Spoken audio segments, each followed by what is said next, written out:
There are few places on the face of the earth where you can see the tangible battle between good and evil.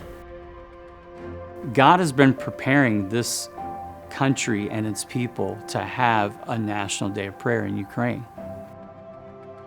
You can't fly into Ukraine, it's just not safe to do that, so we landed in Poland, drove to the border, took a train overnight. The reason that I felt like so strongly about doing this is just because I think God's positioning His people in the highest places, even in government, to be praying. At first glance, things look pretty normal. People are going about their everyday lives, they're commuting, they're working, but then when you look beneath the surface, you can feel the weight of what's happening here. We have had air raid sirens go off and some shells were lobbed across a train that we were in. The clear reality that they're in the middle of war, you see that everywhere.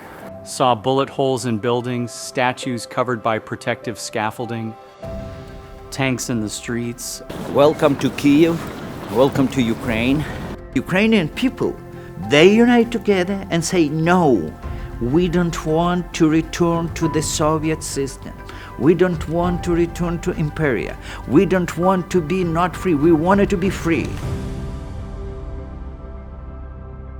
I saw a group of moms standing on behalf of their children who've died in this war. A children's hospital that I visited that was bombed by Russians, and it's real, and the brokenness is real.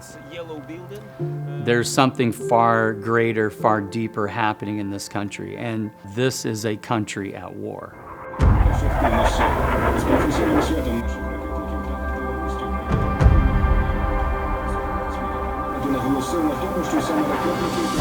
One of the greatest things about this trip was sitting down with these leaders of great influence. I mean, we're talking about people that lead and influence millions of people, some the entire nation.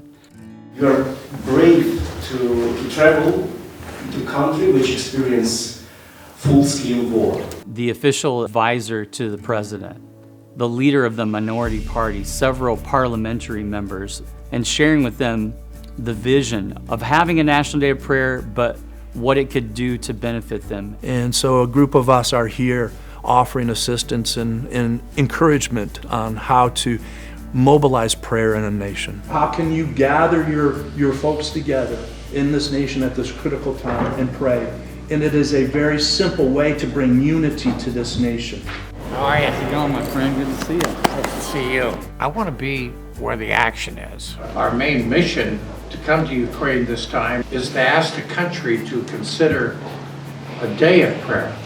I'm here because I'm asking so many of the people here, the parliamentarians, the speaker, President Zelensky, please consider adopting a designated day of prayer for your country, because we've done it in the United States and it's been a blessing. Then talking with leaders of the faith community that represented every people group, every faith group, every denomination, Orthodox, Catholic, Protestant. And your presence in Ukraine, here in capital, in Kyiv, gives us more hope that we are not left behind, we are not alone.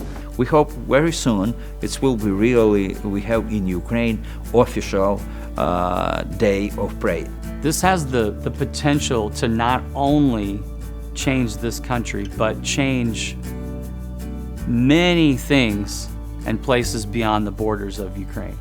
When we're focused, when we're unified, I just believe that has an extra amount of energy and power to it to move the heart of God, to shape history.